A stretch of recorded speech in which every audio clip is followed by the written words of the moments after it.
श्री रामकृष्ण लीला प्रसंग स्वामी शारदानंद जी द्वारा लिखित पाठ संख्या 26। प्रथम अध्याय साधक और साधना। श्री रामकृष्ण देव के जीवन चरित्र में साधक भाव का यथार्थ परिचय प्राप्त करने के लिए सर्वप्रथम यह समझ लेना आवश्यक है कि साधना किसे कहते हैं। यह सुनकर संभवतः अधिकांश लोग यह कहेंगे कि भारत तो सदा किसी न किसी रूप से धर्म साधन में संलग्न है। ऐसी स्थिति में पुनः उसकी चर्चा कर ग्रंथ के कलेवर को बढ़ाने की क्या आवश्यकता है। सदैव से आध्यात्मिक राज्य की सत्य वस्तुओं का साक्षात्कार करने के लिए भारत अपनी राष्ट्रीय शक्ति का जितना व्यय करता रहा है तथा अभी तक कर रहा है, संसार में ऐसा कौन सा दूसरा देश व दूसरी जाति है जिसने इस प्रकार का प्रयास किया हो। किस देश में ब्रह्मज्ञ अवतार पुरुषों का आविर्भाव इतनी अधिक संख्या में हुआ है। अतः साधन के साथ सदा परिचित हम लोगों के लिए उन विषयों के मूल सूत्रों की पुनरावृत्ति करना निरर्थक है। साधना के संबंध में साधारण मानव की भ्रांत धारणा। यद्यपि यह बात सत्य है, फिर भी इसकी आवश्यकता है, क्योंकि साधना के संबंध में अनेक स्थल पर लोगों में विचित्र प्रकार की धारणाएं प्रचलित हैं। उद्देश्य या ज्ञातव्य विषय के प्रति लक्ष्य भ्रष्ट होकर बहुधा वे केवल शारीरिक कठोरता, दुष्प्राप्य वस्तुओं के संयोग से विभिन्न स्थलों में विशेष विशेष क्रियाओं का निरर्थक अनुष्ठान, श्वास प्रश्वासों का अवरोध, यहाँ तक कि असंबद्ध मन की विचित्र चेष्टाएं आदि इन्हीं में साधना का विशिष्ट रूप देखते रहते हैं। साथ ही यह भी देखा जाता है कि कुसंस्कार अथवा कुत्सित आचरण से विकृत मन को स्वस्थ तथा स्वाभाविक बनाकर आध्यात्मिक मार्ग में उसे परिचालित करने के निमित्त महापुरुषों ने समय समय पर जिन क्रियाओं तथा उपायों का अवलंबन करने का उपदेश दिया है, उन्हीं को साधना मानकर सभी के लिए समान रूप से उनके अनुष्ठान की आवश्यकता की बात भी अनेक स्थलों पर प्रचारित हो रही है। वैराग्यवान हुए बिना संसार के क्षणस्थायी रूप प्रसादी के भोग के लिए समान रूप से लालायित रहते हुए मंत्र या विशेष क्रिया की सहायता से जगत कारण ईश्वर को मंत्रोषधि वशीभूत सर्प की तरह अपने अधीन बनाया जा सकता है। इस प्रकार की भ्रांत धारणा के वशीभूत हो अधिकांश लोगों को व्यर्थ के प्रयास में फंसकर समय बिताते हुए देखा जा रहा है। अतः युग युगांतर के प्रयत्न तथा चेष्टा के फलस्वरूप भारत के ऋषि महापुरुषगण साधना संबंधी जिन तत्वों पर पहुँचे थे, यहाँ पर उसका संक्षिप्त समालोचना करना विषय विरुद्ध न होगा। सर्वभूतों में ब्रह्म दर्शन की साधना का चरम फल। श्री रामकृष्ण देव कहते थे, सर्वभूतों में ब्रह्म दर्शन अथवा ईश्वर दर्शन सबसे उच्च और अंतिम अवस्था है। साधना में चरम उन्नति होने पर ही मनुष्य के सौभाग्य से वह अवश्य उपस्थित होती है। हिंदुओं के सर्वोच्च प्रामाण्य शास्त्र वेदोपनिषदों का भी यही कथन है। शास्त्रों का कथन है कि जगत में स्थूल सूक्ष्म चेतन अचेतन जो कुछ तुम देख रहे हो, ईंट पत्थर लकड़ी मिट्टी मनुष्य पशु वृक्ष लता जीव जंतु देव देवता, ये सब एक अद्वितीय ब्रह्म वस्तु हैं। ब्रह्म वस्तु को ही तुम नाना रूप से तथा नाना प्रकार से देख रहे हो, सुन रहे हो, स्पर्श ग्रहण तथा आस्वादन कर रहे हो। उनके द्वारा तुम्हारे सब प्रकार के दैनिक आचरण संपन्न होने पर भी उसका बोध न होने के कारण तुम यह सोच रहे हो कि विभिन्न वस्तु तथा व्यक्तियों के साथ तुम्हारा संपर्क है। इन वस्तुओं को सुनकर हमारे मन में जो संदेह परंपरा का उदय होता है एवं उसका निराकरण करते हुए शास्त्रों ने जो निर्देश प्रदान किया है, यहाँ पर उसका संक्षिप्त तात्पर्य पाठकों के सम्मुख प्रश्नोत्तर रूप में रखने से यह विषय सहज ही में हृदयंगम हो सकता है। भ्रम व अज्ञान के कारण सत्य का प्रत्यक्ष अनुभव नहीं होता है। अज्ञानावस्था में अज्ञान के कारण का बोध नहीं हो सकता है। प्रश्न: उस वस्तु का हमें प्रत्यक्ष अनुभव क्यों नहीं हो रहा है? उत्तर: तुम लोगों को भ्रम हो गया है। जब तक वह भ्रम दूर न होगा तब तक उस भ्रम का तुम्हें कैसे पता लगेगा? यथार्थ वस्तु तथा अवस्था के साथ तुलना करने पर ही हम भीतर तथा बाहर के भ्रम को समझ पाते हैं। पूर्वोक्त भ्रम को जानने के लिए भी तुमको उस प्रकार का ज्ञान आवश्यक है। प्रश्न: अच्छा, इस प्रकार का भ्रम होने का कारण क्या है तथा कब से हमें वह भ्रम हुआ है? उत्तर: भ्रम का कारण जो सर्वत्र देखने को मिलता है वही यहाँ पर भी है, अर्थात अज्ञान।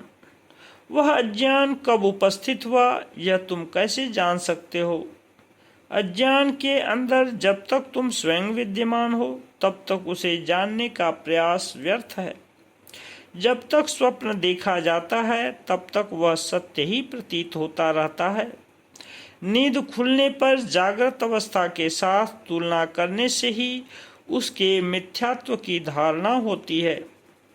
तुम यह कह सकते हो कि स्वप्न देखते समय भी कभी कभी किसी किसी व्यक्ति को मैं स्वप्न देख रहा हूँ इस प्रकार का भास होता है।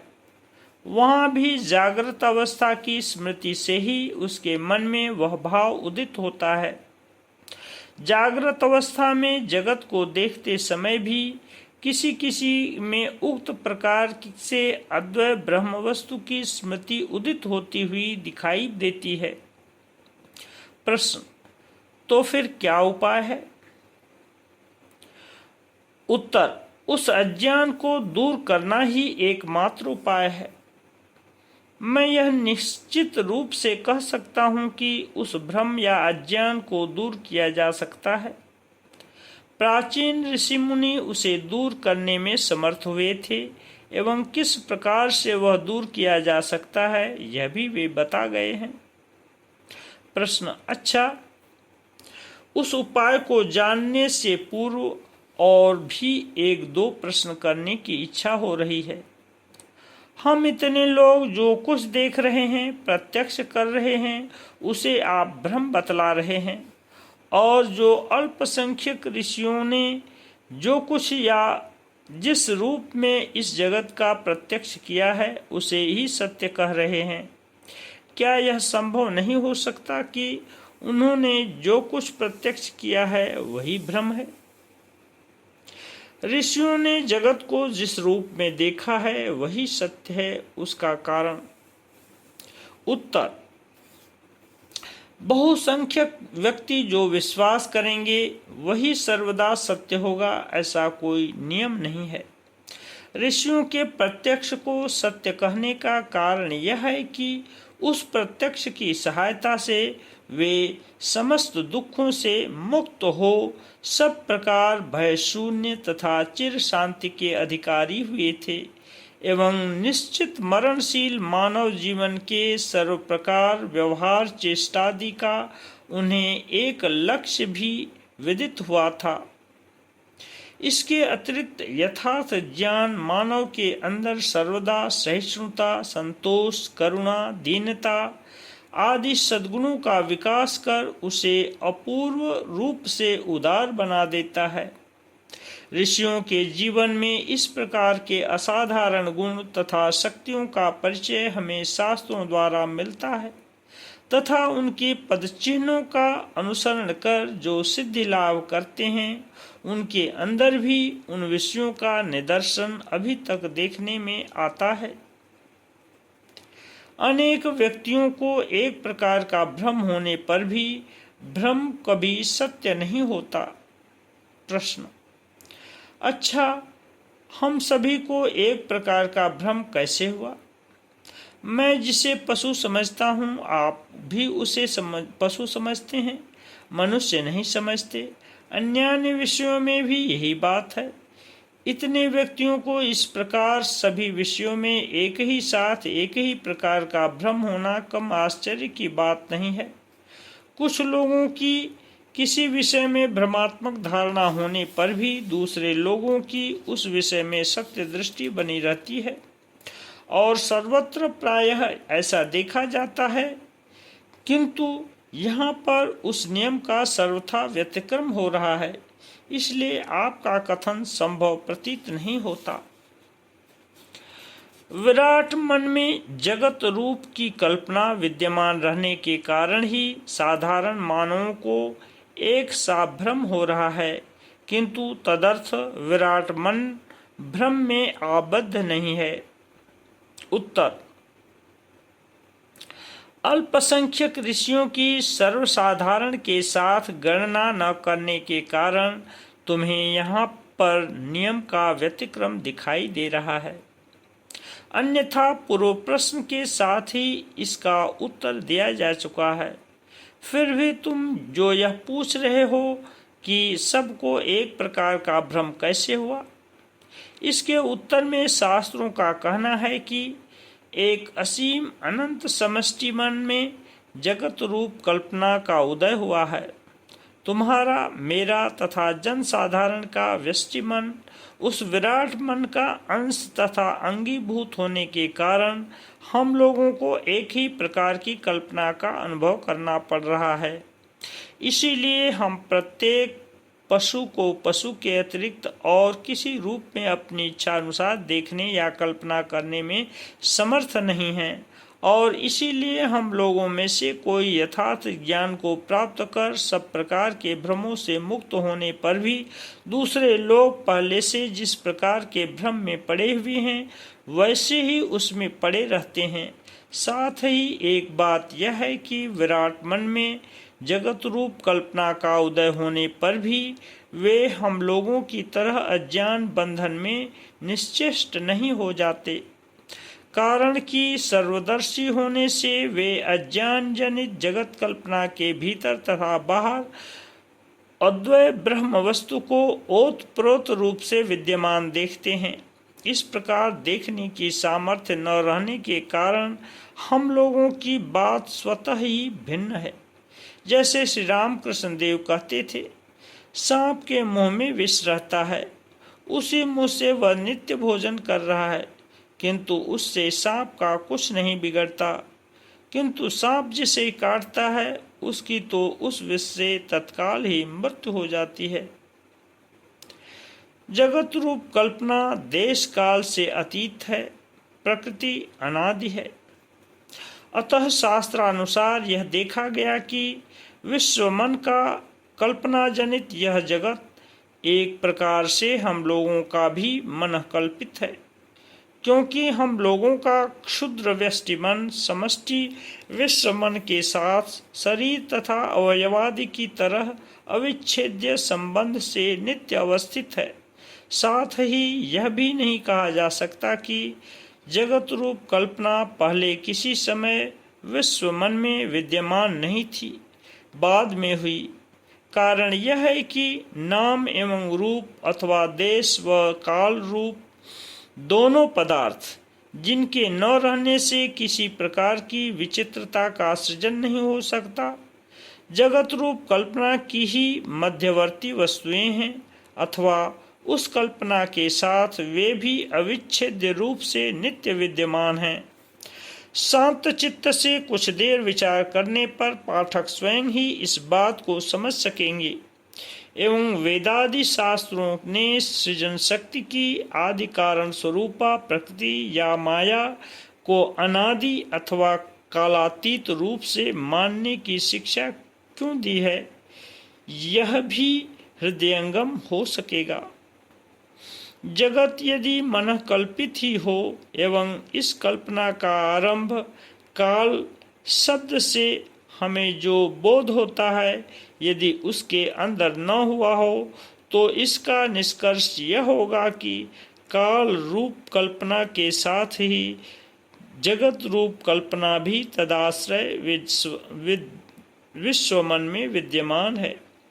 हमारा क्षुद्र व्यष्टि मन दीर्घकाल से लगातार उस कल्पना को देखते रहने के कारण जगत के अस्तित्व में ही उसकी दृढ़ धारणा बनी हुई है तथा जगत रूप कल्पना के अतीत अद्वय ब्रह्म वस्तु के साक्षात दर्शन से दीर्घ काल तक वंचित रहकर यह जगत मन कल्पित वस्तु मात्र है। इस बात को एकदम भूल जाने के कारण अपने भ्रम का अब वह अनुभव नहीं कर पा रहा है, क्योंकि पहले ही यह कहा जा चुका है कि यथार्थ वस्तु तथा अवस्था के साथ तुलना करने पर ही हम भीतर तथा बाहर के भ्रम को सर्वदा समझने में समर्थ होते हैं। ओम शांति शांति शांति।